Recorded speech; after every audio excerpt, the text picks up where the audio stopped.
Hello Dusadwi. Welcome to RPG Book Club, the podcast where we play a little bit of a video game and talk about how it makes us feel. I am Sam Allman. Oh, sorry. I'm like Sailor Eli Warren.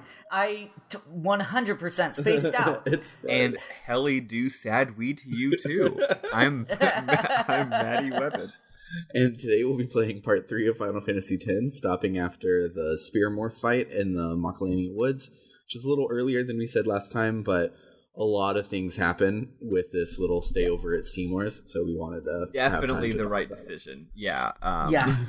Like playing wise, I felt like I was done in like 2 seconds. Like you ride the shoe puff, you do the thing, you go in the woods, and that's about it. No. It took me 8 episodes, 8 half-hour episodes of YouTube. Oh wow, so that's a lot. Yeah, I guess I tune out the battle part of it, like just walking around and also, battles. Yeah, and also it allowed me to spend like 5 fucking hours doing gameplay stuff because I'm starting to really enjoy a lot of the game systems now. So I'm like, cool, I can just go around Thunder Plains for 5 hours. Yeah. But as a reminder, before we dig into all of that, this game is designed to be a dedicated voting period for the Best of the Rest game. I actually don't remember when this one is over. I don't remember if it's this week or next week. Let me pull that up. Oops. Go into our posts. It'll definitely end at because Bernard just said that he voted on. Yeah, so it's not over at least, but it might be over next week. It's 2 weeks. It's 14 days left. So, yeah. So for the next 14 days, you can vote between Dragon Quest V and Magic Knight Wraith for the SNES. It's really, really close because our friends hate us and don't want us to play Dragon Quest. Like, literally, Matt said yesterday that he voted for Magic Knight Wraith because it wasn't Dragon Quest. And Jason said he voted for Magic Knight Wraith because he thinks that Dragon Quest will beat Okage, and he wants us to play Okage. See, that's the thing. I feel like these people all feel like they're voting for the underdog, but it's like, no, y'all don't understand. Dragon Quest is the underdog because Dragon Quest, despite being the most famous video game series in Japan, never wins our fucking polls. It never does. So, as far as this podcast is concerned, Dragon Quest is the underdog because it's cursed. It is. So, Dragon Quest is winning, but it's like 60-40 and not like 100-0 like we begged last week, but whatever. So, yeah. Go and check out our Patreon. It has all the polls on it. If you throw us $1, you can vote on it. If you want to throw us $1 and then cancel immediately after you vote, that's totally fine. Yeah. You're welcome there's some to do stuff going on behind the scenes that'll probably be changing with how the whole thing works in a little bit anyway, so you might be wanting to change your donation setup in like a month or two anyways. So just Patreon's doing some bullshit. Yeah, it's doing some bullshit. So I'm checking. Wait, what bullshit is it doing? I'm not aware of. Patreon is switching to a tiered model where they now have a basic tier and a pro tier, and the pro tier costs more money. But here's the thing: the pro tier is what we're doing now. Yeah. Oh. But they're like, now this is the pro tier, and it costs more money. Yeah. Well, that's dumb. So instead, I'm looking at Ko-Fi. I don't know. But I have no fucking idea how to pronounce that shit. But its basic tier is just people give us one-time donations. But if I do their pro tier, it costs $6 a month, which is less than we pay in fees to Patreon. And so for $6 a month, you get more Patreon stuff. But then you also can add commissions, and you still have one-time donations, and it kind of is better for our situation anyways, because then we could just have a one-time donation for the poll or whatever, and yeah, that's cool. But yeah, so looking at all of that, we'll see how it all shakes down and see if this change gets reverted in a week, like the last time Patreon made a change to its fee structure. But before we get to all of that, how was everybody's week? Not a whole lot going on with me. I've been doing more art, and I'm very proud of myself for it. Although now that I've finished that last picture, I'm like, what do now? Although Maddie sent me an amazing picture from Twin Peaks, like fan art of Twin Peaks, that I really, really loved, of Gordon Cole looking up into a big vortex. And at some point, I feel like I should do some Twin Peaks fan art. I just want you to draw all of the things and never stop. Oh. I'm back. Hi. Oh, I was like, oh, Maddie didn't respond at all to the comment I made about the awesome fan art that she sent me from Twin Peaks. Sorry, it dropped for some reason. Technology. Yeah. Yay. I don't know. I get into these like massive slumps, and like I've got so many works in progress that I need to finish, but then I open them up and I'm like, I'm never going to manage to finish this. I was too ambitious. I can't do it. So I don't know. I'm trying. It's a struggle for someone who has depression and anxiety and ADHD. I will also remind you that completing things does not make you an artist or not. So if you don't want to complete these works in progress, you can just post them as an incomplete, and then maybe somebody will be like, oh wow, I love this, and it spur you to do it. Or people say, I love this, and you're like, yeah, but you finish it then. And you do it. And I mean, like, I'm also really discouraged because, like, it feels like anytime I post my art somewhere online, it gets, like, 0 views. Like, I posted that picture I did of my priest in World of Warcraft that I'm super proud of. 12 notes on Tumblr. Whereas I see similar artwork, or, like, someone's like, oh, it's just a quick sketch, and it's got, like, 300, 400 notes. I'm like, what the fuck am I doing wrong? Tumblr is also imploding, so I wouldn't base it off of Tumblr. Like, really, also, it just feels like everything is dying there. Also, don't forget that Tumblr is trash, and people are trash, and people have bad taste in general, and no one knows what is good for them. So yeah, like there's fuck them. So in high school, I was a budding artist. I stopped drawing every day, and so my art skills are like trash. Does that mean you took a lot of weed? Yes, I was a budding artist.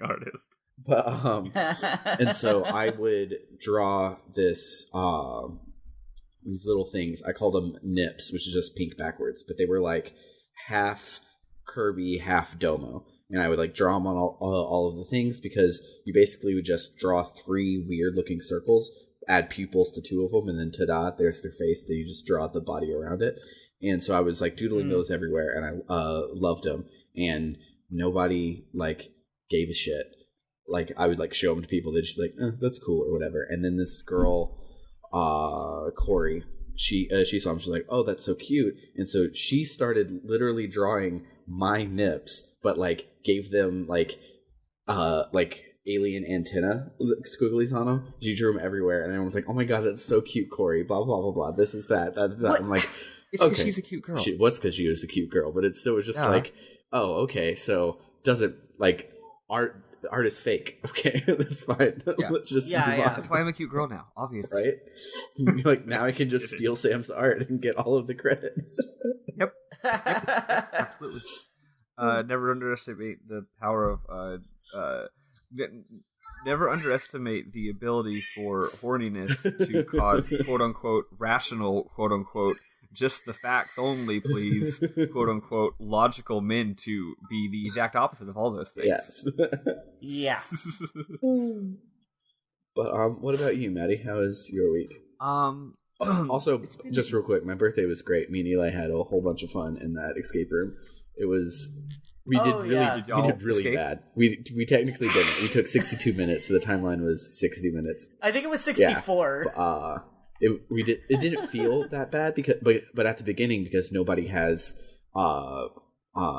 flashlights, like half the group ends up like, well, I'm holding a thing, but like you finish that over there, and so it kind of like grinds to a halt at the beginning. But after, I'm just gonna fucking feel around this shelf for a while and see what I can get my grubby mitts on. But after we finished that part, we were like, bam, bam, bam, solving like all of the puzzles. I was like, wow, we did fast, but we probably wasted like 30 minutes just like bumping into shit in the dark.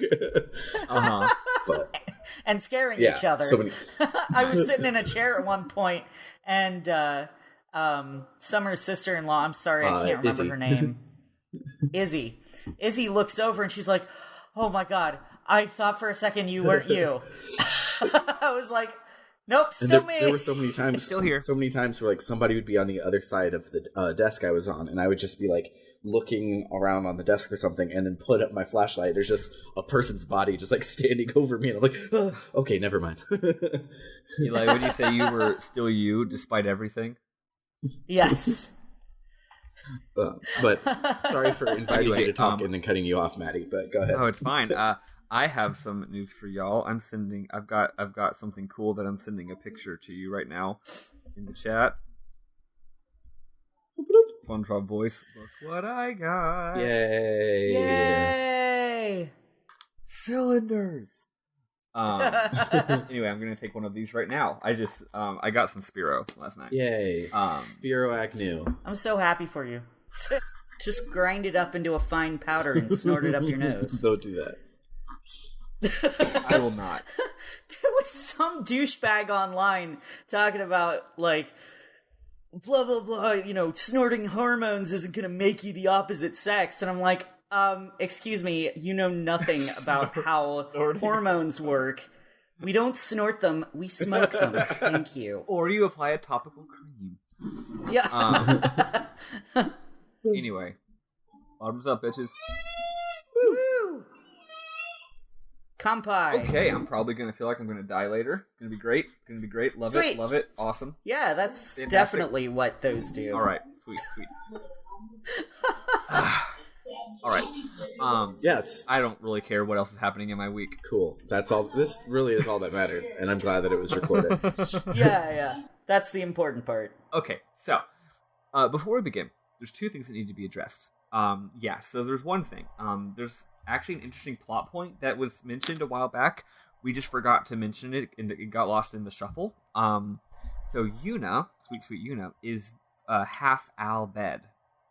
Her dad is a human, and her mom is an Al Bhed. It's mentioned at some point in the last two episodes. And then Lulu tells Goku, like, hey, don't tell Waka because he's super racist. So that's an established plot point, by the way. And that was one of my memorable moments too, where it was like Lulu tells Titus, "Don't tell Waka," and he immediately goes, "I have to tell Waka," because it's about the Blitzball thing. But I wasn't paying enough attention, apparently, to what he was not supposed to tell Waka. Yeah, but whatever. And then a second important plot thing is that I was again we're going to bring this up. I just forgot. I just forgot to. When the characters are doing Operation Mihen,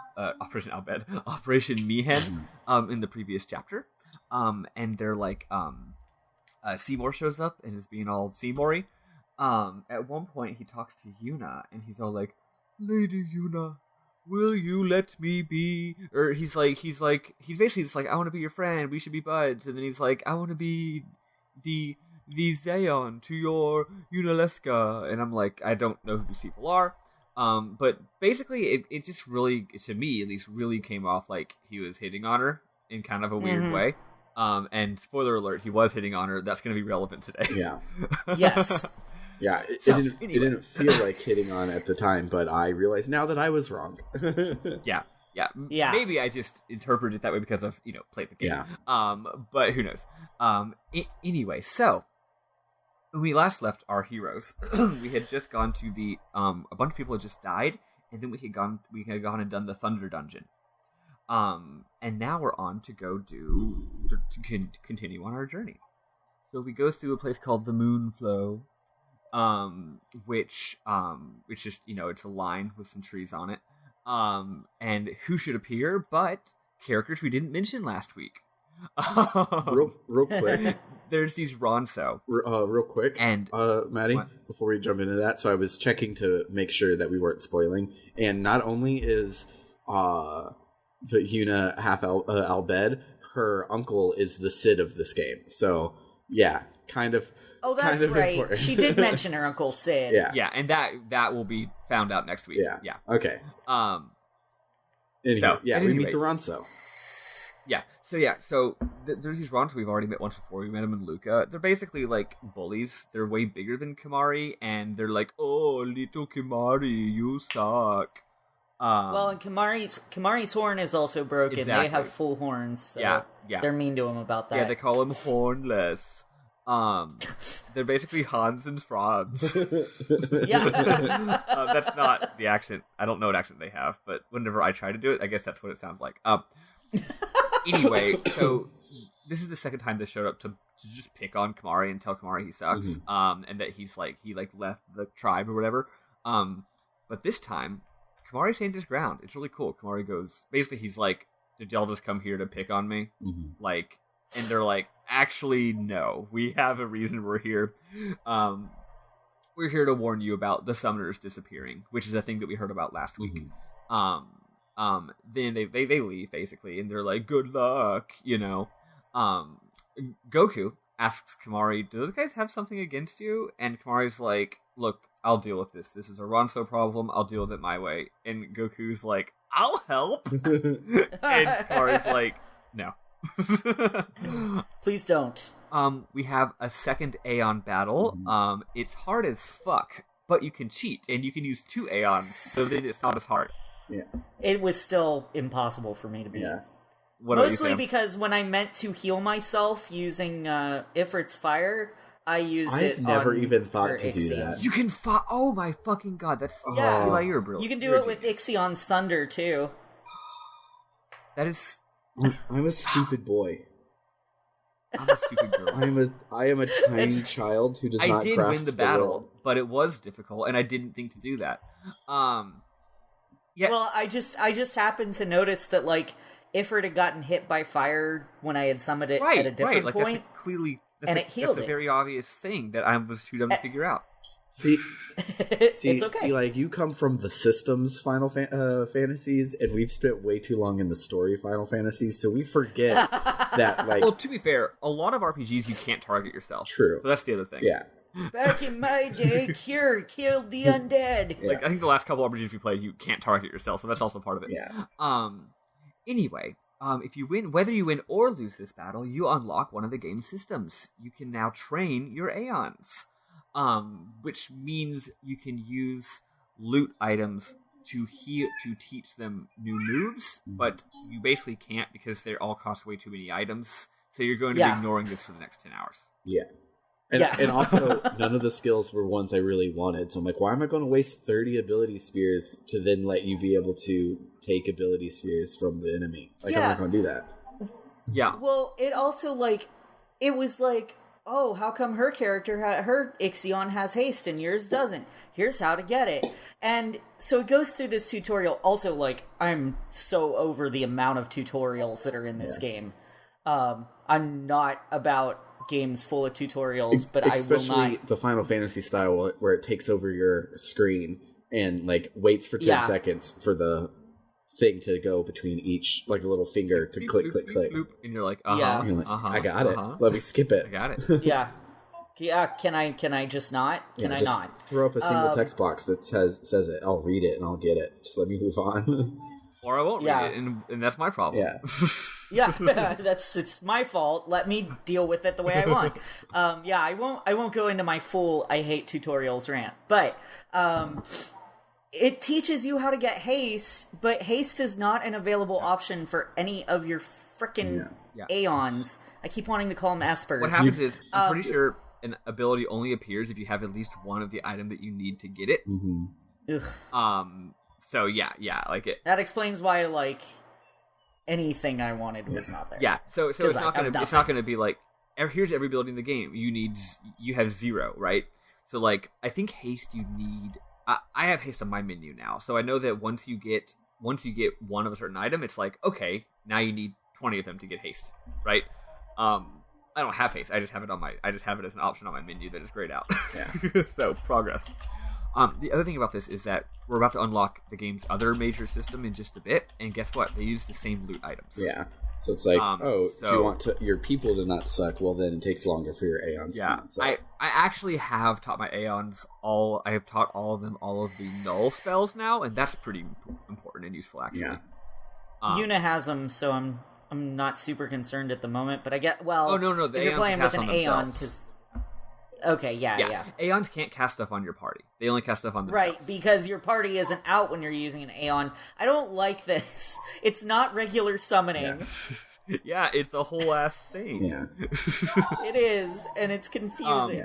Yeah. And it's new and different. There are a couple spells that are worthless. It's funny, you can teach your Aeons life, to bring someone back to life, but the thing is they can only cast it on themselves, and if they're dead, they can't cast it. Then they go away. There's literally no point the to game using literally life lets on you any teach of them them. everything, even if there's no reason to. Although there actually is a little bit of a reason, because are there any bosses that are zombies? Exactly. True Final Fantasy heads know that there is a little bit of a reason to cast life on an enemy. However, it's not. I mean, that's a very weird edge case, So it's mostly just there because you can teach them everything, even if it's stupid. You might as well just teach them Kiraga or whatever. Yeah. Anyway, so that's one of the game's big systems, and you can do that now. I think it's important to at least keep an eye on what items you need, because guess what? You'll also get the ability to get more loot items pretty soon. Mm-hmm. I love her. At this point, I realized the Moonflow is totally inspired by Vietnam and Cambodia and shit. Actually, Spherimorh is inspired by Vietnam and Cambodia and shit. Well, yeah, Spherimorh is inspired by that area in general, but Moonflow specifically, I'm like, oh, you got these low-lying swamplands, right? With elephants that walk through them, and everybody sits elephants on the back and the colors specifically, their shoe puffs. and the vegetation. Yeah, I mean the whole area, of course, was inspired by the Southeast Asia and the South Pacific and stuff like that. But now we're specifically in Vietnam land, which is cool. So also, what I realized here was this game came out when people still really, really loved, unironically,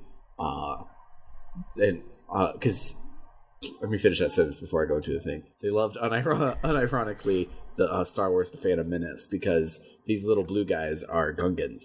They're all Jar Jars. They're all Jar Jars. I hate them. they all talk like this. And they even say words dumb. At one point, one of them goes impossible.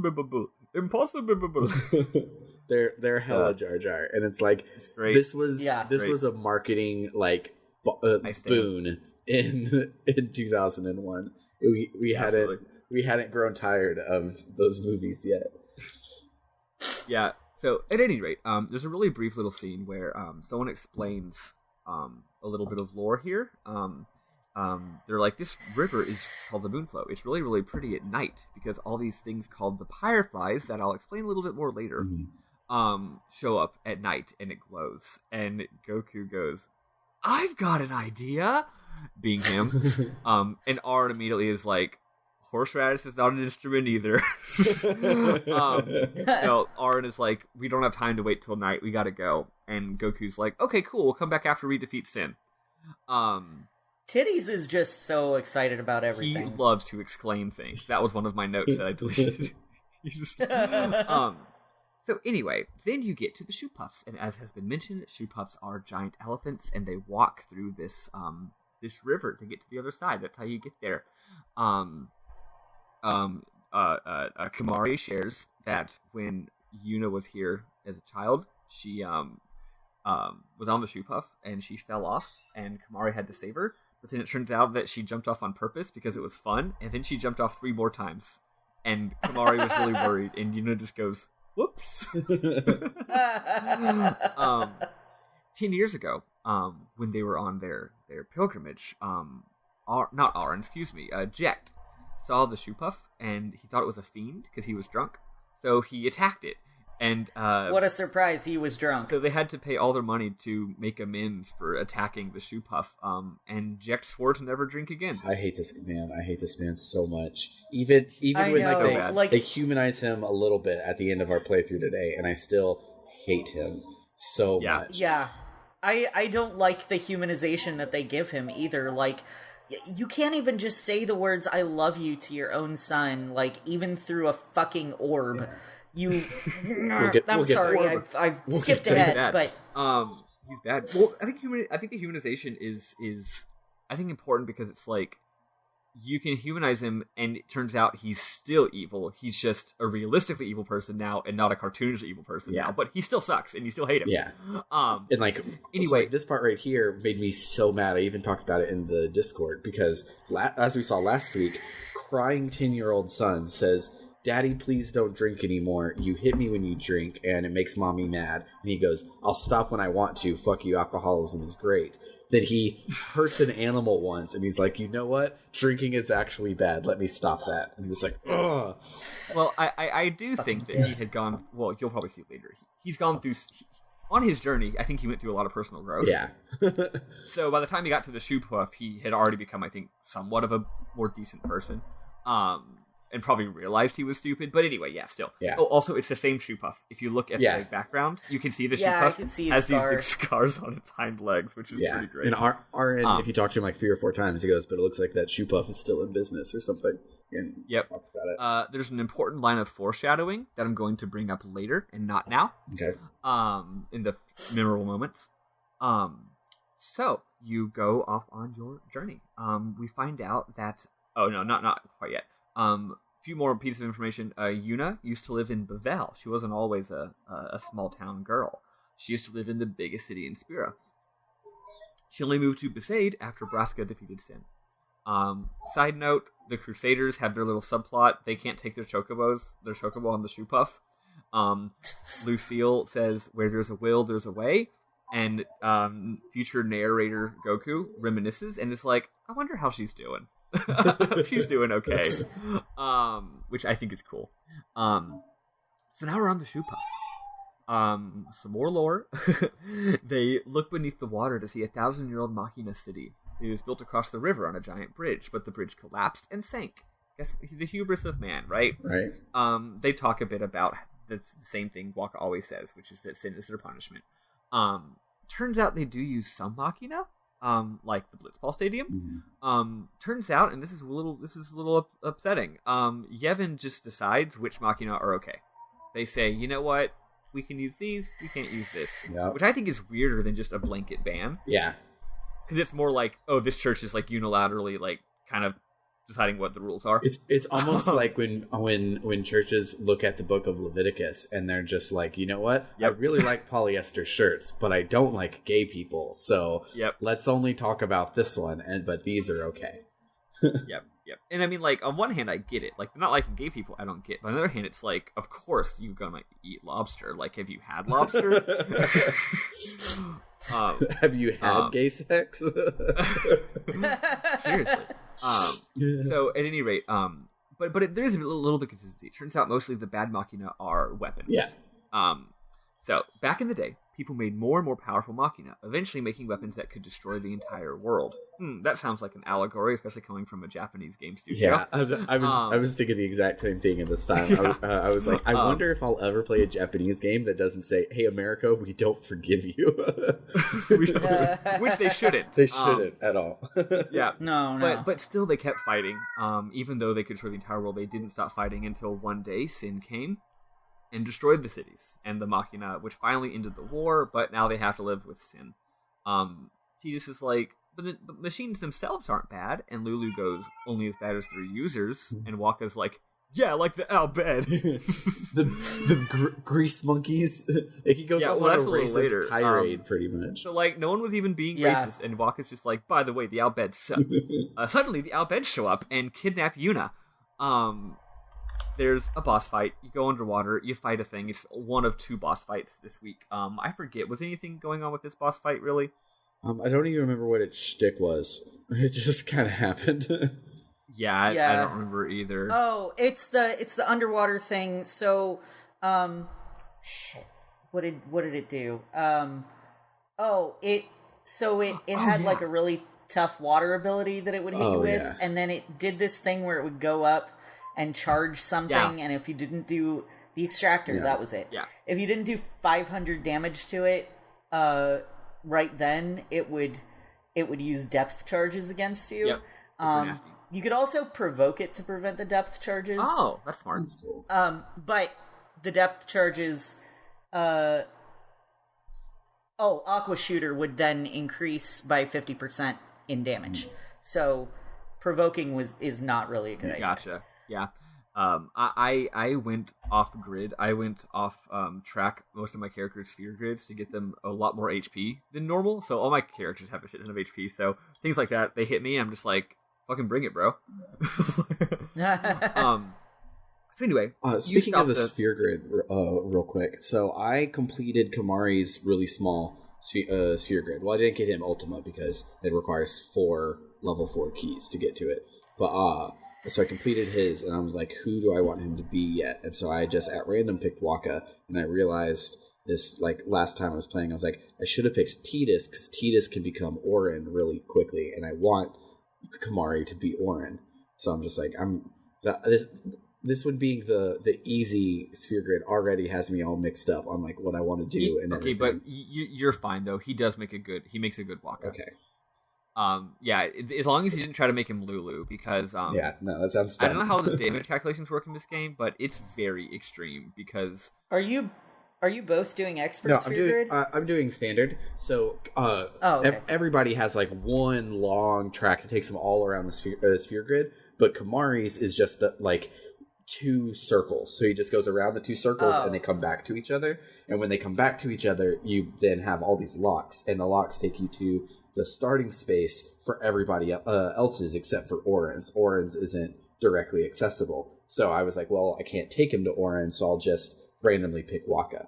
And so I've barely used Kamari. I use him that's the whole a lot thing is he can kind of subclass any way you want. Yeah, he has piercing on his weapon right now, which means these douchebags that we were just facing, the Knights and the Thunderplanes. Yeah, fuck those guys. I needed Kamari really bad. Aaron has it as well, and he can one-shot pretty much anything that requires piercing. So your Orin is stronger than mine.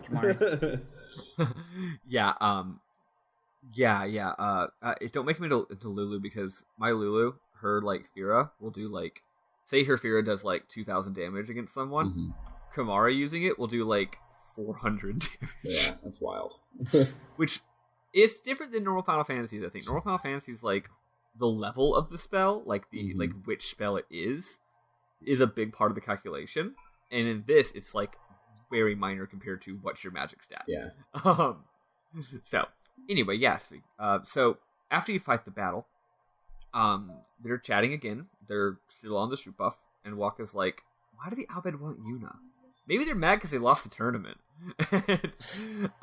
Lulu remembers that, no, remember we got warned about disappearing summoners, and Waka continues being racist. Yeah.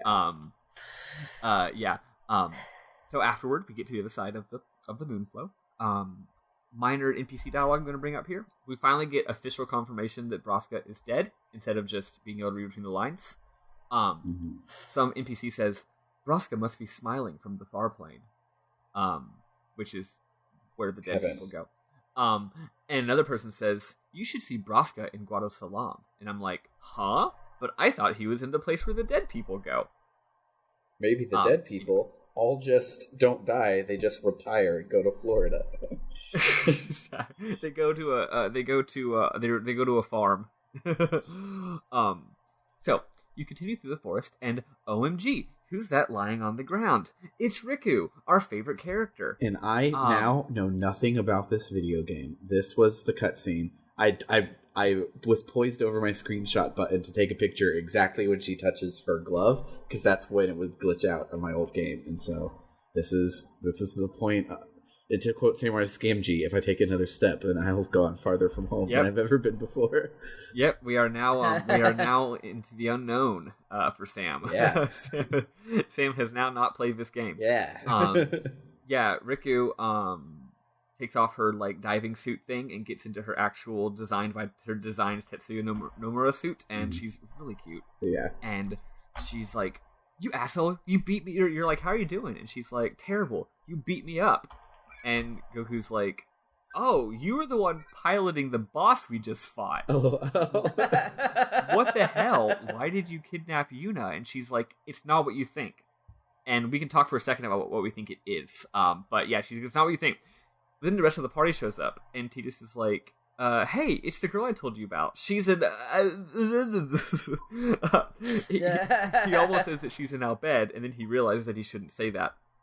So are her eyes swirly? I tried to look, and I could not see it. I don't think that the swirly eyes actually exist. They are, but you don't get a great view of it. They're not swirly exactly. They look more like cogwheels. Okay. Maybe it just means they have... Maybe... I think they might just have weird eyes in various ways. But yeah, they are weird, though. Okay.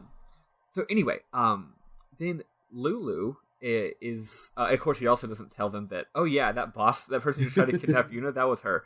Now let's keep her in close proximity to Yuna at all times. So then Lulu is like...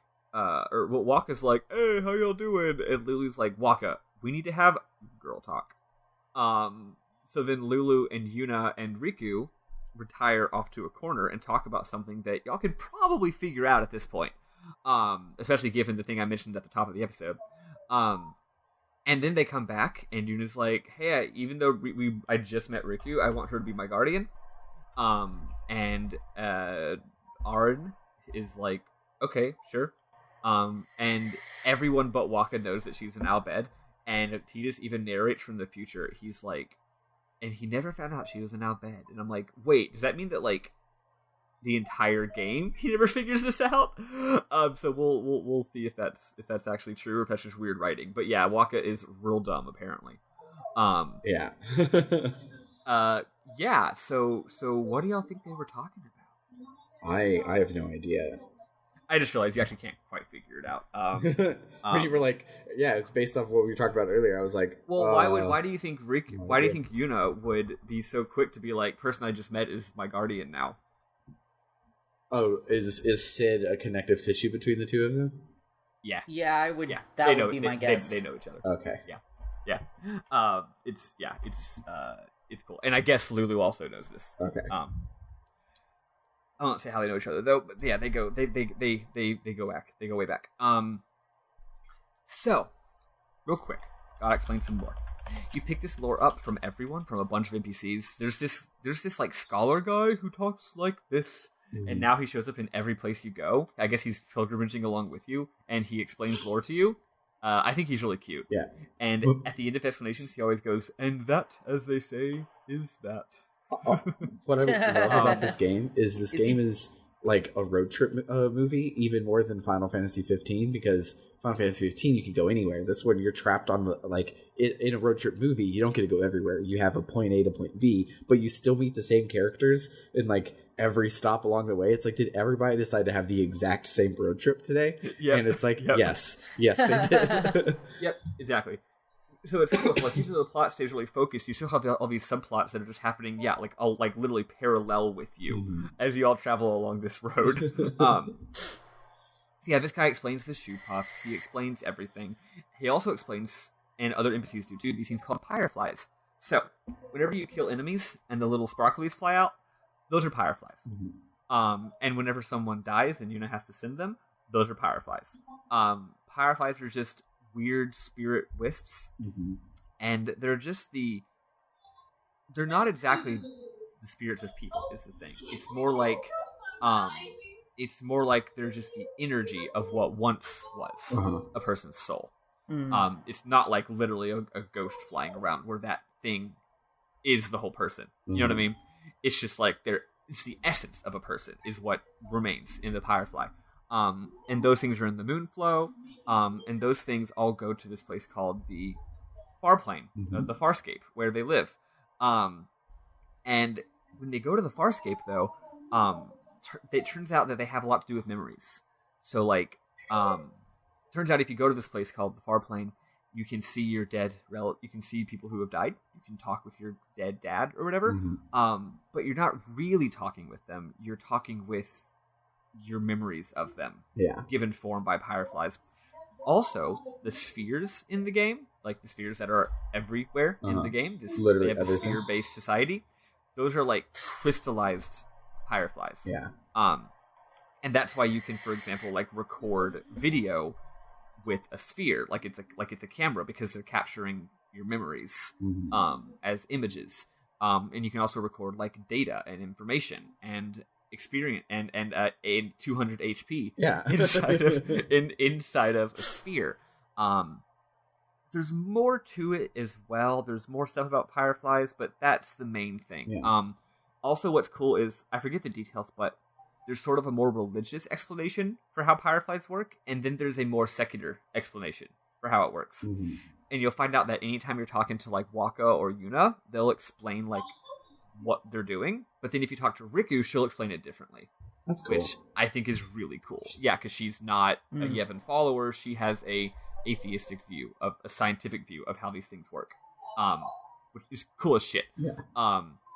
Which is like really cool for the party composition, because like Orin is like been to the past. He knows that like Blitzball is secretly Yevon, but he's still a Yevon believer. At least it feels like it. Is at least what he's putting on. So it's like Tidus is alone and is like, but no, really, all of y'all are just saying good luck in Blitzball over and over again. There's no actual like religion here. And so now him having Riku to be like, oh, okay, well, like, I'm kind of picking up what you're putting down now, can have, like, actual two sides and not just like, no, Tidus, even though we saw that you are factually correct, you're wrong. And Yevon is real because everyone around you is all about it, or whatever.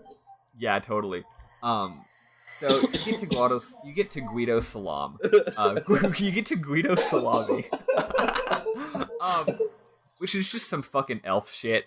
I have a thing. I have an opinion of my mind that I always have, which is that I'm really elf racist. I just don't like elves in games or in stories. And except for Digo's wife Angela. Yeah, she's great. Yeah, she's not one of those elves. You know what I mean? Wow. No, it's not that they're inherently. Elves are usually portrayed similar ways in a story. Like that's the whole point, right? Yeah. You're gonna have elves. They're gonna have certain traits, and they're usually like really pompous. They're also oftentimes like literally physical and mentally and in every way objectively superior to humans, which just gives me some like Aryan white supremacy vibes anytime I see it. I'm like, wait, you can't just write in a race that's the best one. Yeah. Anyway, so that's how these guys are. They all look like Treebeard, except they're actually elves. Yeah. I said that some Christmas elf Keebler looking asses. So the dude shows up and he's like, Hey lady Yuna, my name's Trommel. I'm a Guido. I serve our lord Seymour. He wants to talk to Yuna. Capiche? He wants to see more butts.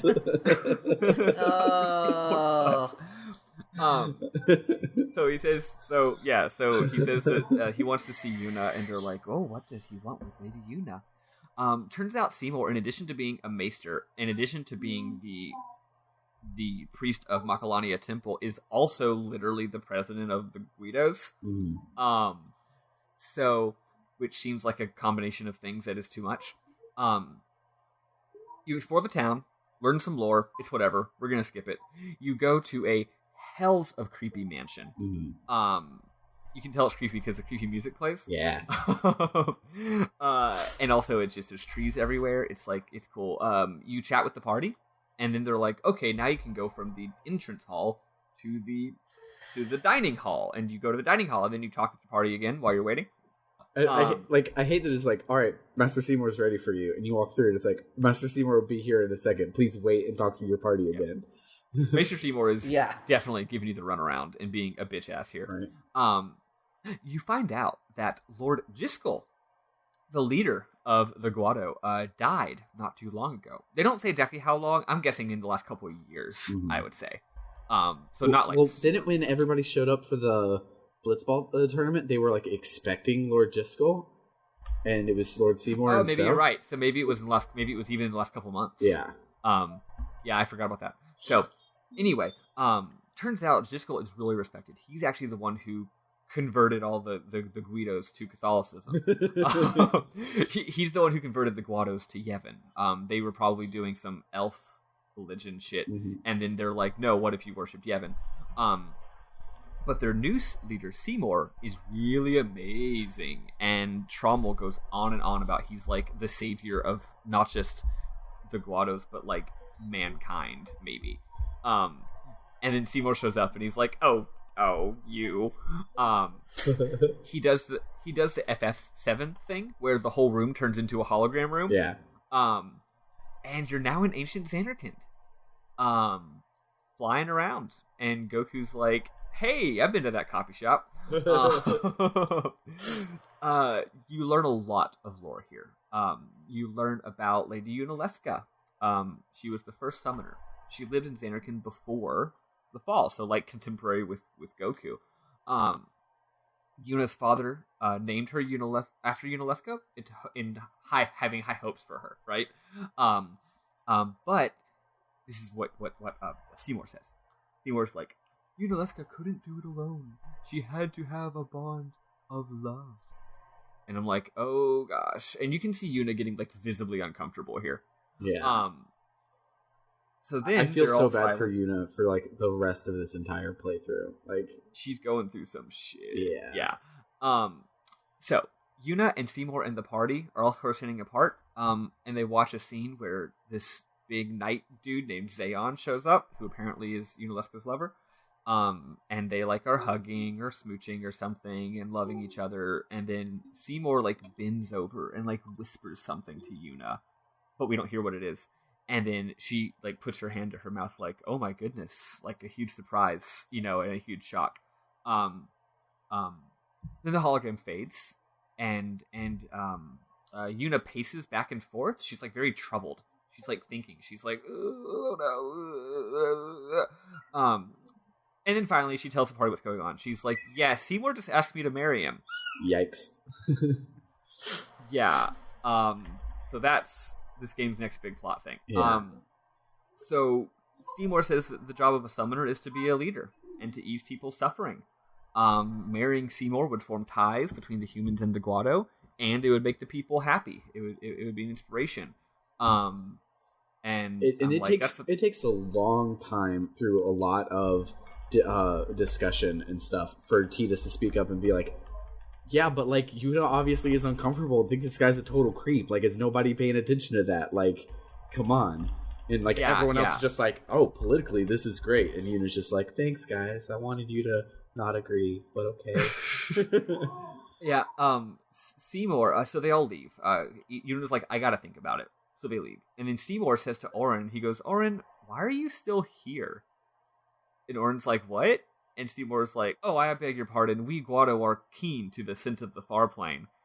And then Goku walks up to Auron and starts going, trying to smell him like a fucking... It's so good.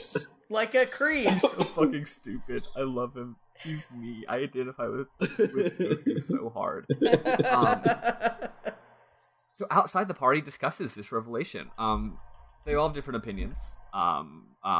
Waka is more on Tidus' side. Mm-hmm. Lulu is like, I just support you no matter what. Auron is like, the political side of it makes sense. The only thing I care about is that she goes on her journey. Yeah. Yuna is like, I never considered this would ever happen. This is a really big shock. This is very not really something I expected. But, maybe I will do it, actually. She's basically like, marrying him might be good for Spira. And after lots of talking, Goku finally is like, okay, but y'all know this is fucking stupid, right? And I like how they act here. They all respect Yuna enough to make her own decision because they know that she knows that they know that she knows that they know that it's stupid. Yeah.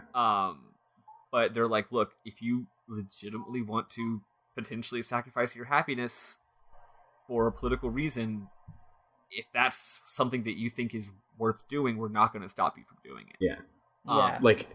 It's bizarre to me how much agency the female lead in a Final Fantasy game has in this game. Like, yeah, it's nuts how good. Well, and also at is. this point, Yuna really starts being rebellious. Like, you'll see in just a little bit. They're like, yeah, like this is your decision and you have to make it. And Yuna is she's very troubled here. Yeah. So the next like hour of this game is a bunch of scenes of the characters all talking about this. Yeah. I'm not going to go into every single bit of it because it's way too much, but they all discuss a lot how they feel about this. Yeah. In both required and optional scenes. Yeah. So they decide we're going to go to the far plane. So the party goes to the Stargate. I mean, the far plane. Turns out it's the Fargate. Do you want to get oh my sued? fucking god! I haven't thought about that in ages. I was gonna make the same joke. The Fargate. Anyway, so also implying that MGM would even be able to sue you at this point in time. Seriously. Anyway, so it turns out right next to Guado Salam is a giant fucking Stargate where you can go. It's like how in Greek mythology, instead of heaven being an alternate dimension, like with Christianity, it's just like a place you can just go. Do you remember where you were when they built a doorway to heaven? Yeah. So you go through the gate and you are in heaven, and there's an FMV that it's this enormous like paradise forest with it's Paradise Falls from the movie Up, basically. Yeah, pretty much is. Oh yeah. Also, though, before you go up to the Stargate, Aaron hangs back and he's like, "Yeah, I can't. I gotta not go there." Do y'all want to guess what's going on with Aaron? He's either a zombie or a vampire or both. I think he's dead. Yeah. Especially like as soon as what's his Could dude? Smell him. Yeah. Seymour decided that he was going to say something about the smell of the Fargate on Aaron. I was like, oh, he's dead. He is 100% dead. Yeah. And then here in a second, when the zombie dude walks out and Oren like starts to fall apart, I'm like, oh, he's definitely dead. Like he's hella dead. He's super so dead. Aaron has been dead the whole time. He's still walking around. Oh my god, he was Bruce Willis. Exactly. Fun fact. Also, just saying, 2001 Bruce Willis as Oren, I would watch that movie. Hell yes. Fun fact. First of all, do not go and read the development section of the Final Fantasy X fan wiki. It will spoil the shit out of everything that is good about this game. Oh, fun. Don't do it until after you play the game. On the other hand, if you have played the game, there's some amazingly juicy nuggets in there, and it's all very well sourced as well. Anyway, I found out that originally they thought of making Tidus dead the whole time. Mm-hmm. I had heard that. And then they literally saw the Sixth Sense and were like, "Oh, we can't do that." Yeah. So let's do it with a different character. Yeah. Like literally, they changed it after seeing the Sixth Sense and realizing that someone else did the exact same twist. That's amazing. Yeah. This is all very early in the game. Like the game was completely different at that point, but still, that was one of the ideas they were working with. Yeah, I'm really interested to see that now once we beat the game. The development of this game is like so interesting, and I think it will make it click as a Final Fantasy for you, Eli. Like just seeing, it's like all the things you're feeling are different. You're like, these are different, but then it explains like why they were trying to go different. And so like this one is a heavy fantasy story, but they wanted to do a non-medieval fantasy, and they wanted to still touch on the things that had happened before. And so it's like the only thing that feels like you're playing a Final Fantasy is when you're in battle right now, but like all of the other things were definitely choices. Also, frankly, Final Fantasy's always been tentative. I mean, like Parasite Eve was almost Final Fantasy VII, so like, yeah, anything can happen. You all know that? Yeah, and Xenogears also was almost Final Fantasy. So they almost made a Final Fantasy game that was a control one character horror shooter RPG set in New York City. So like, wow, yeah, yeah, I had no idea about that. Which I think kind of would have been amazing. But whatever. Like, just keep it the same game. Just call it Final Fantasy VIII instead of Parasite Eve. I think that, like, imagine, like, what a weird series, right? Anyway, Riku also doesn't go to the far plane. She has her own reasons. I think it might be more about her secular nature. But she goes, memories are nice, but that's all that they are. So you go up there. Waka talks to Chapu. Who looks nothing like Tidus. This is another Jadeite or whatever thing from Sailor Moon. Yeah, from of Sailor Like, Moon. Yep. Why do they keep I doing thought the this? same thing. Like, that does not look like Titus at all. Yeah. Waka talks with Chapu just about. It's like what's cool is it's not important plot stuff. Like he's just talking about what you'd expect to talk about with your dead brother. He's just like, "How are you doing? I miss you." You know, stuff like that. Gave him your sword. Stuff like that. It was interesting to me that, like, I know they're kind of just illusions made by the Fireflies, but I kind of expected them to do something other than just sit there. I was expecting them to, like, talk or reenact something and not just be, like, it's almost just the character model standing in a T-pose, like, just floating. Yeah. Well, I'm pretty sure, like, what's implied is that, like, Goku is not eavesdropping on these people, you know, except for the scene where he actually does eavesdrop. Yeah. But, like, yeah, so you just see Lulu talking with whoever, and, like, you're not doing that. She's just doing it. Yeah. Right? So anyway, Yuna talks with her mom and dad. You go and talk with Yuna, and she goes, you don't hear what she says to her mom and dad, but you talk with her, and she's like, hey, I've made my decision. I'm not going to tell you what my decision is. It's like, it's like RuPaul. It cuts to commercial break right after she says she's made the decision, and then you're like, oh, what was the decision? I guess I have to wait till after the commercial break to find out. And then she's like, you should, if you think about someone really hard to appear, you should think about your dad. Don't worry, he's not going to come. And what Yuna is thinking is like, your dad is kind of an asshole, so he's not going to show up. He's not going to show up. Mm-hmm. Of course, what Titus is thinking is, my dad's not dead. Yeah. Oh, right. For some reason, this is why there's a religious aspect to it. Even though the Fireflies are apparently just your memories in given form, they only do it for people that are dead. Yeah. And no one knows why. So, and a lot of the more religious people are still like, is it really just memories though, or is there like part of that person's soul? Yeah. In the Fireflies. Whereas again, Riku is like, no, it's literally an illusion.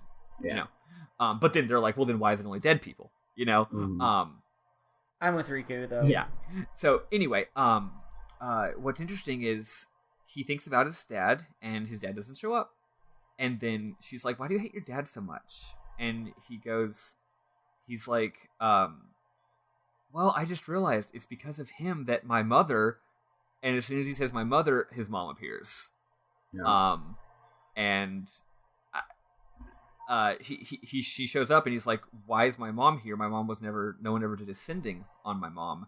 And Yuna's like, oh, I guess she just accepted death while she was still alive. And then she's like, wait a second, that was a really harsh thing to say, holy shit. Yeah. That just got way too real, I'm sorry, I really overstepped saying that. But then Goku realizes it's like, that... I have the problem if someone asks a question and I know the answer, like I'm going to answer it, but like I'll be eavesdropping on somebody like 3 tables away in a busy restaurant, and I'll just be like, it was Bruce Willis, played that character, bye. And that's basically what she did. She was like, oh, I know the answer. It's because she just gave up the will to live. Oh, shit, that was your mom. Sorry.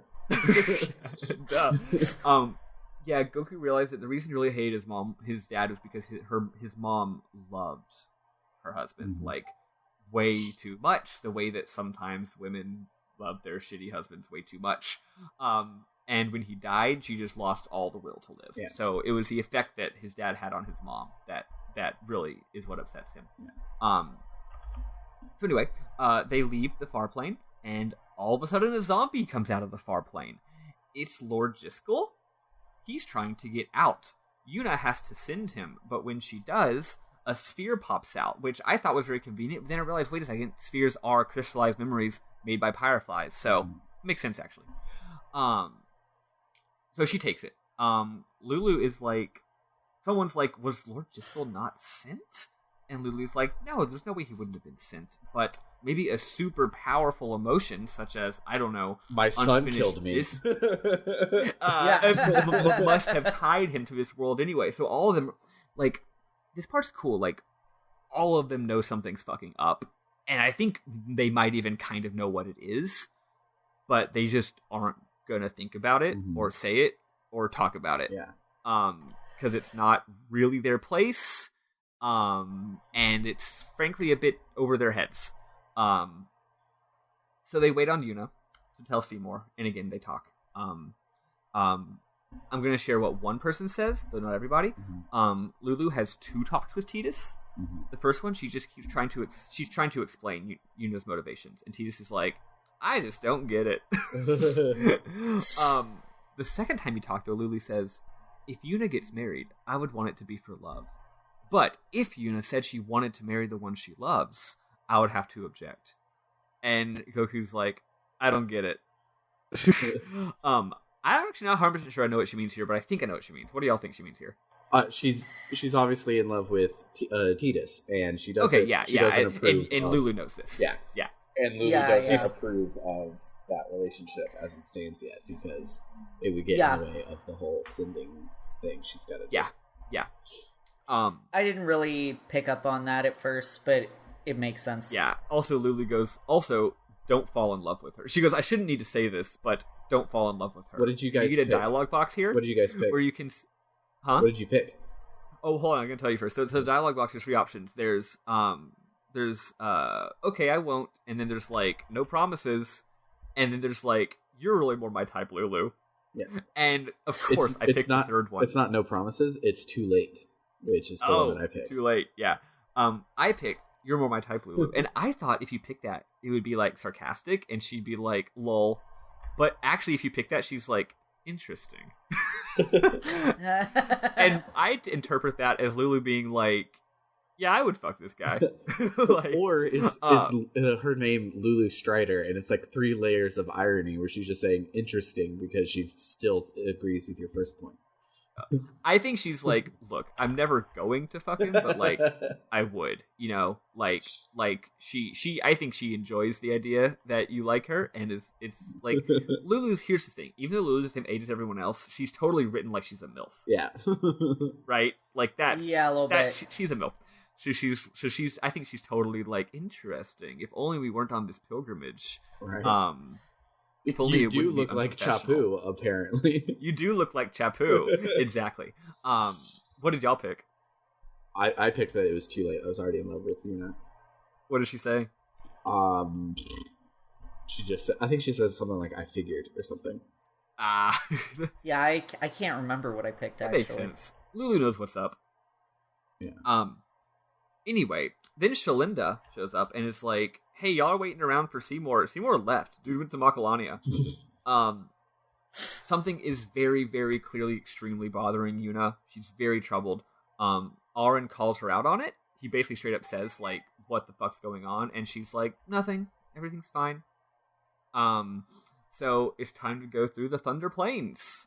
Everyone's loved the Thunder Plains, but hated the Thunder Plains a lot. I did not mind the shtick. I hated the mobs. So, like, I wasn't worried about being struck by lightning. I just pressed circle, whatever. But then I would get in a random battle, and they would have, like, a mini-boss-sized dude and 3 other dudes that just took forever for me to whittle down, and I hated it. And they're hard as... And they get tough, too. Yeah. Especially until you out... Although... In Guado Salam, it's like, hey, everyone in this store is selling lightning equipment. Yeah. or lightning armor, right? Mm-hmm. And like water weapons. I wonder why that is. Well, there you go, right? Yeah, I was noticing too that we're getting to a point where there's a lot of mini bosses as regular ass random mobs, and it's pissing me off. Yeah, this game has so there's 2 areas to Thunder Plains. The second area has these giant titans show up. They do go down quick if you have your level 2 spells, because you'll be doing 1,500, 2,000 damage. But that's still like you still got to cast that like 2 or 3 times. Yeah. To kill them. At this point, my Yuna learned Fira before Lulu did. Because the expert sphere grid is fucking stupid, and I'm fucking stupid. But I was blasting them. But yeah, it's like you gotta have piercing, and some of the enemies. Wait, no, they don't petrify you. That was in the Moonflow. The enemies are petrifying you. Mm-hmm. Anyway, yeah. So this area's gimmick is it's got one of the best Hamauzu tracks in the game, and also lightning will just fucking wail on you constantly. And whenever the lightning's about to strike, the screen flashes and you hit X. But here's the thing: we're now playing in the future, and we're playing on an HD TV, and HD TVs have fucking input lag, so it's like twice as hard as it was in the original game. It was hella hard. yeah, like they didn't change it, which makes sense. That'd be a weird thing to change, but like it was not that hard in the original game. But yeah, input lag. Turns out one of the character's secret final ultimate weapons you can only get if you get an item that requires you to dodge 200 lightning bolts in a row. Yeah, no, not happening. Yeah, that's no. There is a way to cheat it actually. You can get an ability that makes sure you don't get any random encounters, and then if you run into a certain spot on the map, it will trigger a lightning every time. So you run into that spot knowing it's going to do lightning, and then hit the X button. And it still takes forever, but it's not impossible. I may or may not do it, depending on if I feel like getting whoever the fuck's special weapon. Like, I think it's Lulu's or something like that. Anyway, if you're not interested in that, then don't worry about it. You don't have to do it. It's fine.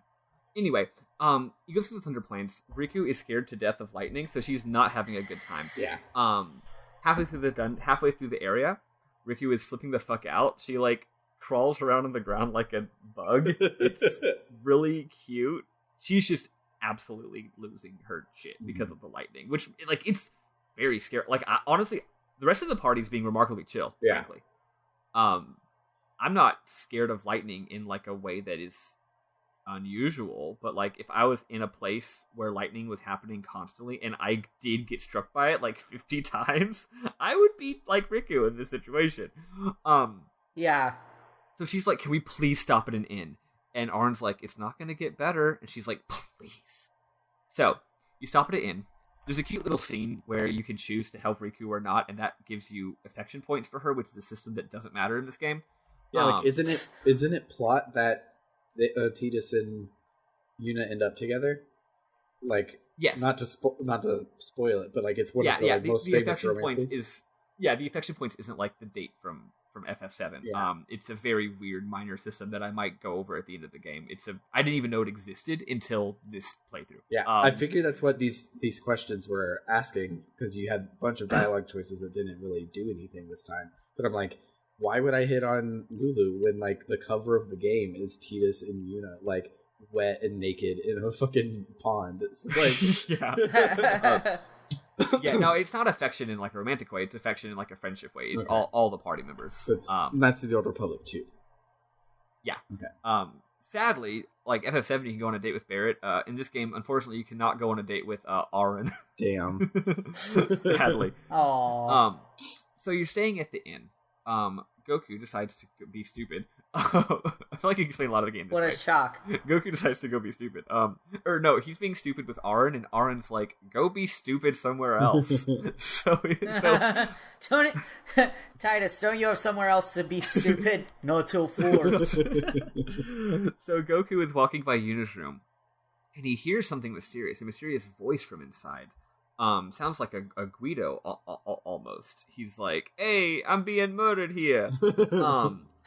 He puts his ear to the door to try to eavesdrop, but then, like a dipshit, he crashes through the door. And Maru and Hashel fall with him. Yes. Yuna is watching that sphere from Jiskel, and she immediately turns it off. She's like, I wasn't watching nothing. And Just he just porn. is like, we thought it was the one from Jiskel, but it was just porn. Yeah, no, you just like, pornography. I was watching pornography. Tidus is like, was that Lord Jiskel? And she's like, yeah, he was just telling me to take care of his son. And Tidus is like, oh, we'll take care of him, all right. Yeah. I feel like that probably is what he was saying. Yeah. Like, I think he was saying, take care of my son in the Tidus way. That was my thought as well. Like, he's Avenge me. Yeah. Who knows?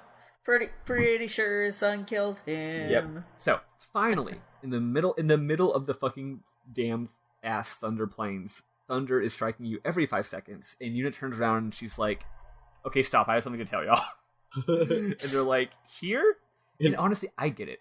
I've been in a situation where I had to do something but couldn't, and eventually you just have to fucking bite the bullet and do it immediately, even if it's not the right time to do it. You're like, it is time, this has to happen now. But Auron is like, okay, but there is an awning over there, so let's just go not die from 30 seconds in that direction, and then you can tell us. Yeah. And she's like, okay. Yeah. She says, "I'm gonna marry Seymour." I'm doing it. I think that she hadn't decided until right then. Yeah. Maybe struck by lightning a bunch fucked up her brain. She says, "I have to do it for Sphere's future and Yevon's unity." Basically, everyone knows something is up here. Probably because her tone of voice makes it sound like she's very worried. Aaron immediately is like, "Show me that sphere." And Yuna's like, "I'm not showing you the sphere. Also, I need to talk to Seymour first. It's a personal matter." And Goku is like, "What the fuck? How is everyone chill with this?" Aaron says a summoner's privilege is that as long as they do the pilgrimage, they can do whatever they want. That's how it works here. You know, like, you can do whatever you want as long as you're going on your That's why all the ends are free, and not because they're redundant. Yes. Yeah. And why people give you free items constantly. Yeah. Which is brilliant. Because, like, why should you have to buy items? You're the hero. It's so good. Yuna still seems extremely conflicted, I think. Like, she's firm in her decision, but she doesn't feel good about it. Mm-hmm. But she's like, "I made my decision, I'm going to stick by it." Right? So then you get to Macalania Forest, which is a typical, very, very deep, glowy fantasy forest, basically. I never once caught all the butterflies. I tried real hard. I didn't do any of the butterflies. Oh, y'all should try it. Here's the thing. It turns off random encounters when you're doing this. Yeah. Oh. And not only when you're trying to catch them, but whether you succeed or fail, and you have to trek back to the starting point. Basically, if you start doing the butterflies thing, battles are off. Oh. Yeah. So it's really no big deal. Y'all should do it. You get some good items. Not like amazing items, but like worth doing. It's not that hard, and there's... Well, I guess I say there's no battles. There's battles if you get the red butterflies. Yeah. But, you know, whatever. Anyway, so yeah, there's a funny little minigame thing. Arn and Goku have a one-on-one here. Tidus is still just like, "I don't get why this is happening." Arn's like, "Look, dude, Yuna is clearly doing a political thing here. She's agreeing to marry Seymour because she wants to negotiate with him about some important topic. I don't know what, though. I basically know it's a trap. Like, it's very obviously a trap, but it's her decision. She's planning something. She's just like, doesn't she trust us?" And he's like, "No, she does trust us. She doesn't. She knows that we're going to try to help. She doesn't want us to get caught up in it. She's naive and serious to a fault, and she doesn't ask for help." Then he says that Yuna is easy to read, but hard to guard, and tells Tidus to stand by her. At this point, Goku admits to himself that he likes Yuna. He's like, "You know what? I realized I do like Yuna, but we were never actually a thing, so, like, I have no right to feel possessive of her. So, since I know that she's not marrying him for love, I'm more okay with it." Yeah. He's like, "Oh, you're just making a bad decision for political reasons, not because you love him? Okay, that's fine. Because you could only love me, right?" So he gets on board with the rest of the party in respecting her agency, even though they're all just like, "We really wish this wouldn't happen." Okay, so final scene. Aaron is like, "Hold up, y'all," and he cuts open a secret path, and all of a sudden you have a boss, because I guess the game figured you haven't had a boss in a while. Yeah. Which is true. This game does not do the thing where they just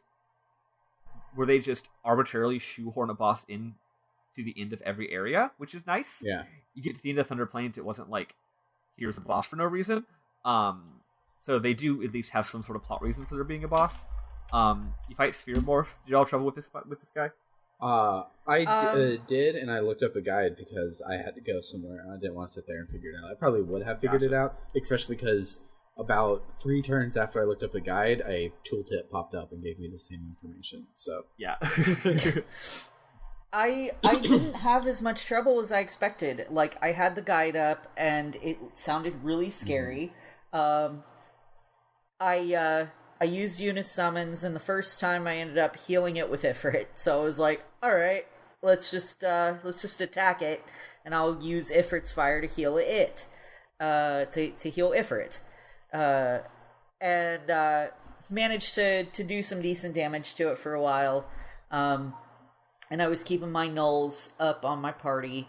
And then I switched to Ixion at just the right time when the thing switched to water. Nice. So I was able to use... Because it was a unit had her ultimate, Hell or her yeah. overdrive Hell at that yeah. point. So you got to overdrive Yeah, that so shit. I was able to do that, and that did a ton of damage. And then like so Ixion then died. So I just got my regular party out, and I happened to notice that it was using fire, I think. So I switched to Lulu, got a really well-timed blizzard, and finished it off. Nice. Very, very good. I thought I had way more HP to go. I hate things that don't allow me to use sensor on them. Yeah, you can't censor this guy, so it's hard to overkill it, which I did. It's the first boss of the game I haven't overkilled, which is a shame. I understand that they want you to have to pay attention and not just look what it's weak to each turn, and that's why censor is off. But having its HP would have been nice. Like, if I had to guess, I would say that maybe the way the game's programmed, it's all or nothing. Yeah. Whether or not you can see an enemy stats, so probably they couldn't hide the element without also hiding the HP. So that's probably the reason. Yeah. Like in Persona 3, all of the Tartarus bosses just have question mark instead of their weaknesses, and that is good. And I wish that we had that here. Yeah.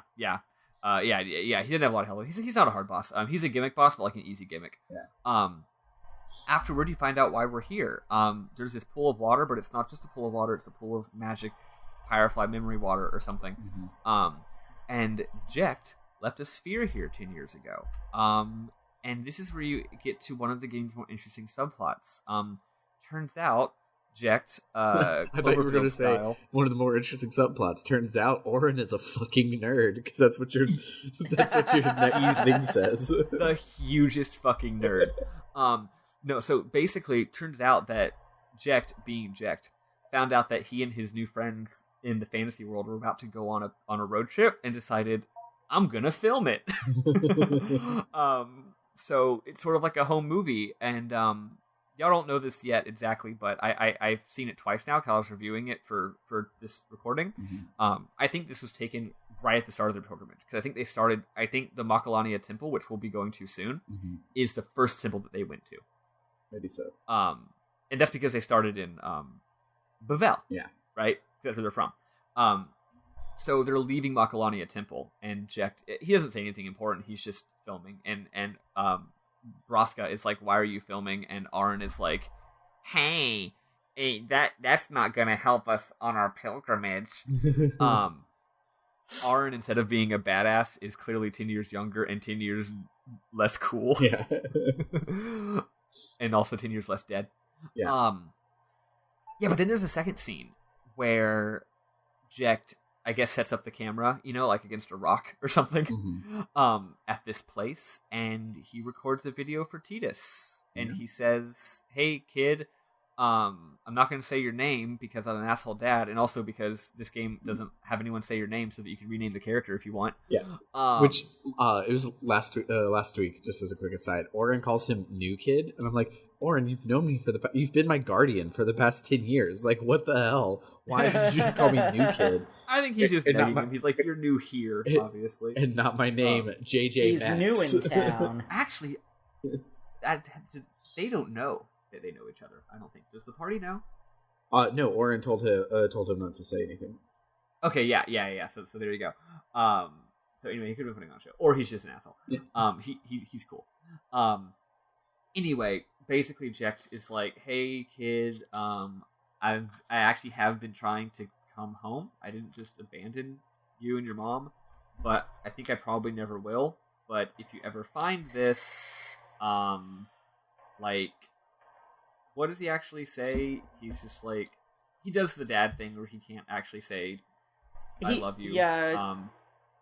But he's just like, he does show some affection and shows that he cares about his kid, in the bare minimum that even an asshole dad can, right? Even a bad dad actually does care about his kid. That actually makes it worse. He goes, and then what he says is, but you know what? There's a time when you have to stop crying and move on. You'll be fine. Remember, you're my son, and, well, never mind. I'm no good at these things. And he shuts it off. Yeah. So basically, he's just like, so he's still being an asshole because, like, he's doing what he thinks is, like, good fatherly guidance, but he's saying, stop being such a pussy. Yeah. Right? Yeah. Man up. Stop crying. Like, he's doing what a lot of people think that they should tell their kids, but really you're just reinforcing toxic masculinity. Yeah. Basically. Mm-hmm. But then he's also like, what he does share, though, is there seems to have been some kind of change of heart.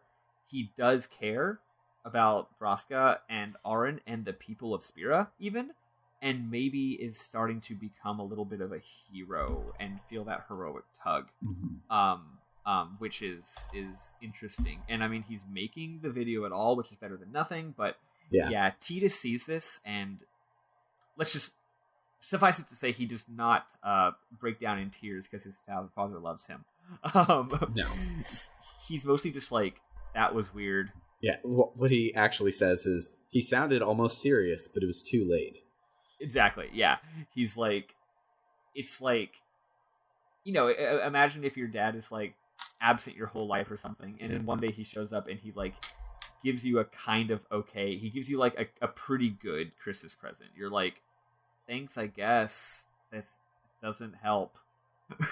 Yeah.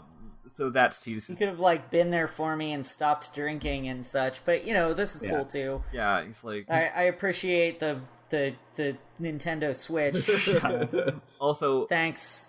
Yeah. Also, he continues having his sort of undirected feelings, right? Because he has these feelings about his dad. He's watching the video of his dad, but his dad's not actually there, so he can't actually express his feelings in any way. So for this week, we're left with a lot of cliffhangers. There's What's gonna happen? one more thing, because we technically stopped at the Spherimorh fight, but there's not a save sphere anywhere. Yeah. So on your way back to the save sphere, Orin stops you and is like, "Jekt loved you, you know." And Tidus is like, he's like, "Oh, come on." And Orin is like, "He just didn't know how to express it. I just thought you should know," and walks off. And Tidus is like, "Okay, thanks." And that was it. Didn't help. Yeah, great. That is the interesting thing is because, like, remember Yuna thinks Jekt is great. Mm-hmm. So, like, well, she was a small child at the time. So that could be part of it. But I think what they're implying here, and this is not me from the future knowing the twist. I actually don't remember really. I think that they are being like, like, by the end of his long journey, he had become a much better person. Mm-hmm. It's a shame that he couldn't have become a better person and then gone home and been a good dad to you, but that's not how it went. Yeah. You know? Nope. And Goku's just like, fucking sure, I guess. I'm glad my dad became a better person. That doesn't change how I feel about him. Yeah. Yeah. To quote Barney from How I Met Your Mother, if you could be a boring suburban dad, why couldn't you be my boring suburban dad? It's like, cool, you were a great person for Spira. What about me? Yeah, and my mom. Yeah.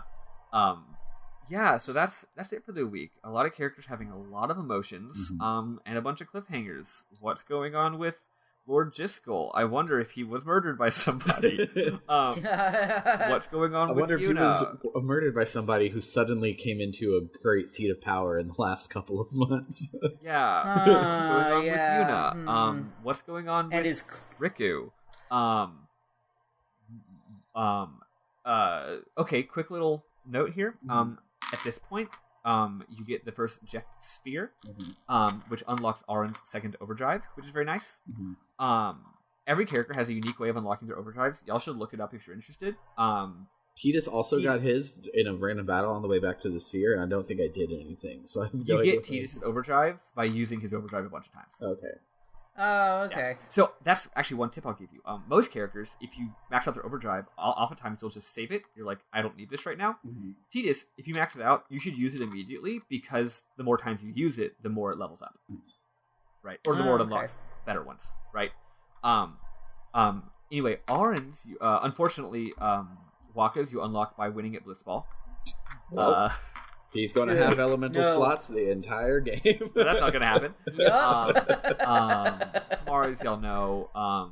I guess the only other one really is Arin. Speaking of overdrives, I can't do Orin's for shit. Like, I'm pressing all the buttons, I'm doing all the thing, and I have not gotten a single one of Orin's overdrives the entire game. Oh, I've gotten Arin's. It's Tidus who I have problems I get Tidus's every single time. I've not missed a Tidus. I always miss Orin. I think I've hit Tidus's once or twice. Tip: you don't just get a bonus damage boost for hitting it. It actually, the faster you hit it, the more damage it does. Yeah. So if you're going to wait for it to bounce back and forth for a few seconds to really line up your shot and make sure it's right, don't do that. Try to hit it the second it goes over, and if it fails, just try again, because it'll do the most damage that way. Yeah. I've been trying. Cool. I was originally doing the whole, like, wait a second to really think about it, get the rhythm first, and then I realized I wasn't doing as much damage as I could have done. Yeah. Anyway, at this point, you can now actually start collecting Jek Spheres. The more Jek Spheres you get, the more you'll see scenes of this road trip. It's like a little subplot. You're learning about the past road trip. I would suggest two things. One, don't go get them. I realized so you can now backtrack all the way to Besaid Island if you want to. I did, because I'm me, and I wanted to get the second Valifor Overdrive, which is one of the most powerful moves in the game. I also, along the way, collected all the Jek Spheres and Albed Primers that I had missed. But the game's writing definitely is assuming you're not going to get the Jek Spheres till the end of the game. Okay. Like, I was watching one or two of the scenes, and I'm like, yeah, this scene, it's not that it spoils anything exactly, but it's like, arc-wise, it's like, this scene makes more sense if I get it after I get my airship. You know what I mean? Yeah. So, in case you or a listener were feeling like going back and getting them because you want to get Arin's good moves, I would recommend not. Again, like, what I did going all the way back was a stupid thing to do, and the game was clearly designed such that your average person would not do that because it's stupid. So don't do that. Yeah. Let's see what else. But it is very interesting, but I'll bring it up later. Yeah. The good news is once you get the airship at the end of the game, it should be very easy to just go boop, boop, boop, boop, boop, boop, and get them all real fast. Gotcha. Yeah, I mean, even me not having the airship, it didn't take that long. It took like an hour. So, Okay. Cool. yeah. Let's see, anything else? Game mechanical things. Oh yeah, Riku gives you the ability to add abilities to your blank slots in your equipment. Which is not the same as dualizing as you had implied it was. So I became rich as shit this episode because I realized, I can't do shit with all of these extra items I've been hoarding. So yeah, I just have them. Here you go. Yeah, extra weapons, just sell them for money. And then items, hoard them until you need them. Yeah. Like, if you can't beat a boss, then sure, modify your equipment. But otherwise, just save it for later, right? Yeah. Later you are going to get some fucking good-ass items, though, like the ability to double your AP, the ability to not have random battles, the ability to turn overdrive meter into AP. Oh, nice. So, like, every time you do something that would build overdrive, instead you just get more experience points. That's dope. Which is cool as hell. Cool. But that's all, like, late game shit. There are a few really good ones. I heard that adding Stone Touch or Death Touch to your weapon is insanely OP. I haven't done it, but if you wanted to, you could do that. Okay. Just sharing tips here. Yeah. Anyway, memorable moments. Yeah, I want to go real quick, because I want to make sure mine isn't stolen from me. Like, unfortunately, this whole game so far, you've just been like, well, all of Sam's. Ta-da! So my favorite moment is when they're first talking about going to Macalania, and Titus calls it Macarena. Oh, yeah. And they correct him, and they say, no, it's Macalania, and he goes, I? Yeah, it's the weirdest line reading. It's such a fucking 90s joke. Yeah. And I'm like, this was not in the original translation. I can Also, guarantee I love that. how this implies that, like, the Macarena exists in Spira, or in Vanagon. Yeah, it was pretty great. It's so in, not to reference Homestuck right here at the end, we almost got through it, but damn it. In the Homestuck book, he was like, wait, if I imply that universes like are all different, how come everyone has the same celebrities? Because like there's a John Cusack picture in Carcat's room. He's like, let me pull something out of my ass real quick, and he talks about how celebrities are universal constants, and it gives the whole explanation for that. And the Macarena is also a universal. The Macarena is universal constant. It's a universal constant. Hey, Macarena. What's your next one, Eli? I mean that was the main one that I had. It was pretty great. I feel so bad for poor Riku having to go through the Thunder Plains, like all the like. The poor baby. I want to protect her with my life. Yeah. I know. Well, and you know she's got Tara Strong's voice, so she sounds like frickin' Bubbles from Powerpuff Girls. So of course I want to protect her more because Bubbles is precious. But yeah, I like those were mainly the things like Riku being afraid of thunder is very reminiscent of Sailor Moon too, because Usagi and Chibiusa are both terrified of lightning and thunder. Yeah, so it brought out my protect the cute girls who are scared of thunder feelings. I agree with wanting to protect cute girls. I love Riku so much because it feels like she's from a different game in a way. Like she's like the anime character. Kind of. Yeah, like it. Even though this game looks very anime, it hasn't been very anime yet. And then suddenly we have an anime character in it, and she's just so different. And like it's because like the world sense is so good, where it's like she's an Albed. Albed don't do this with like the same way that everybody else does. So she is also a fish out of water along with Tidus. And so she does feel like she's from a different game. She's from the Albed game, and it's good. Like, I love her so much. Yeah, I really like Riku. Yeah. Some memorable moments. There's a really good scene I'll blast real fast. As Sam alluded to earlier, after the whole Albed capturing Yuna thing goes, Walker continues to be racist, and he goes, "Those sand-blasted grease monkeys."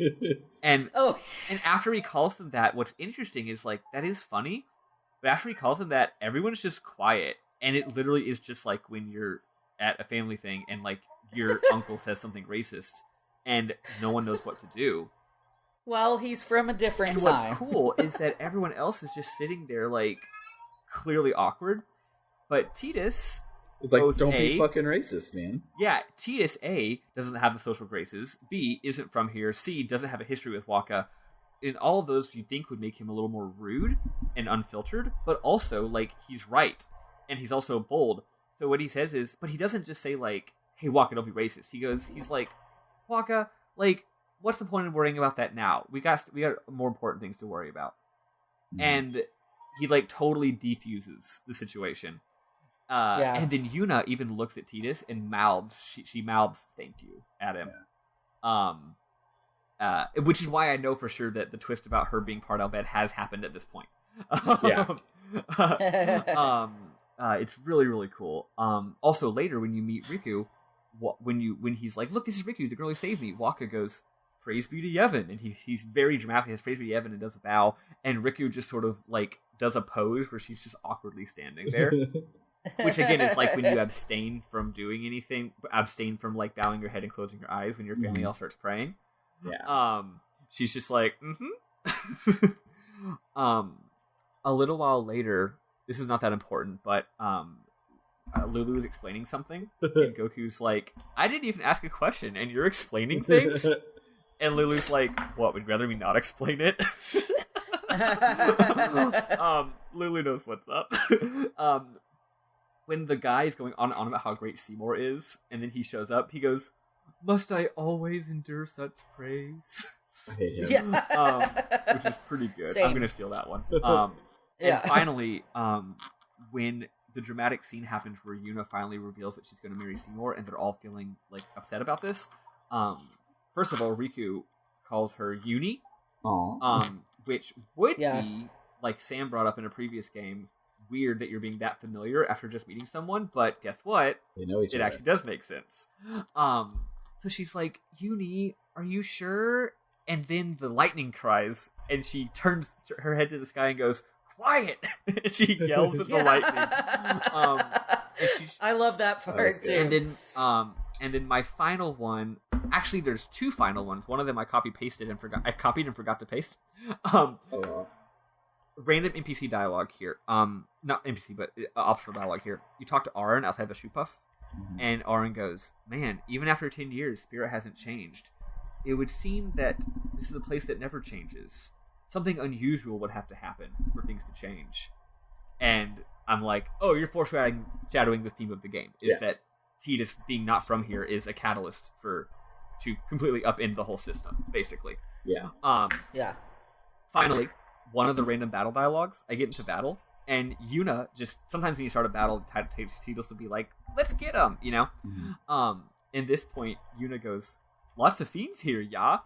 And Lulu goes, "Don't talk like that." Which I guess you have to have Lulu and Yuna in your party for that to happen. It's so great. It's real good. So those are mine. Yeah, I didn't get that dialogue. It looks like Sam copy pasted what happens when you answered Lulu differently. Yeah, so I found in the LP archive those, and they're all really good. So if you just say "okay," she says, "That's fine then." Boring. But if you say "too late," she goes, "I see, but you must keep your feelings inside until the pilgrimage is over." But if you're like Maddie and you say, "You're more my type, Lulu," she says she's gonna fuck you. Because she goes, "Ha ha ha, interesting. I suppose I could add you to my list, but I wish you good luck, little man. You'll need it." Oh, shit. Yeah, like, yes, she's please. coming on very hard. She's just like, "All right, we'll see." Which is a really cool response from her. And again, she's written like that's something a MILF would say. Yeah. I fucking love Lulu. I think Lulu is she gets the least development of the whole game, but she also kind of just doesn't need it. Yeah. Yeah. She is quiet, she is more mature than everyone else, she knows what's up. She doesn't need to go through character development. Well, and she's also like, she came to terms with the situation with Chapu, and you know, she's already had her development. It happened before the game happened. It really did. It really did, which is cool. Yeah. She's a good character. I feel bad saying this, by the way. We're over an hour 45, so we should probably start. I mean, all I have to do, the only thing I have left to do is say when we're stopping for next week. So, when are we stopping for next week? Where are we stopping, lads? Stop the second you get on, and this is going to surprise all of you. Stop the second you are on the airship. Oh man! Now maybe it'll start feeling like a Final Fantasy. You'll be on an airship, and there's some cutscenes, and that's what I was having so much trouble. I was like, yeah, but when's the save point, right? Yeah. Because I knew the plot development, but I didn't know when the save point was. So yes, there are a bunch of cutscenes, and then before the next big thing starts to happen, you do get to just save and chill for a bit. That's when you're going to save. I guess if you want to talk to some NPCs, you can, or whatever. But shortly after that save point, you will probably be railroading yourself into another very long sequence of events. So don't do that. Just say. That's for the week after that. Anyway, that does it for the week. If you are enjoying what you are hearing and want to chat with us, there's a few ways. We've got our Twitter at RPG Book Club, our email address that does have emails now. Yeah. Oh, we got one. Thanks, it came from Matt Jorgensen, and it says first. And then we got another one also from Matt Jorgensen that said second with a question mark. Good job, Matt. Sweet pie. Thank you. So that's well done to our son. That's rpgbookclub@gmail.com. And then we've got a Discord link in the description. If you want to help us pay for things, /vote for Dragon Quest V, or vote for something else to make me sad, which is valid. It's okay if you make me sad. I'm just saying that's what will happen. Please consider donating to our Patreon at patreon.com/rpgbookclub. That might be different in the future, as Sam mentioned earlier. Patrons get to vote for our next game. They get to get the new video series, the JRPG canon, 2 weeks before everyone else. And finally, once again, join us next week where we will be playing all the way up until the point where you are on the airship. So, this has been RPG Book Club, and I have been Maddie Webbin. And I have been Sam Allman. And I am still Elias Sailor Eli Warren. Nice. Awesome. Toodaloo!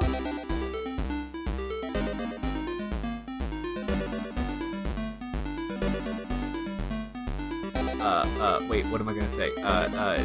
Macarena?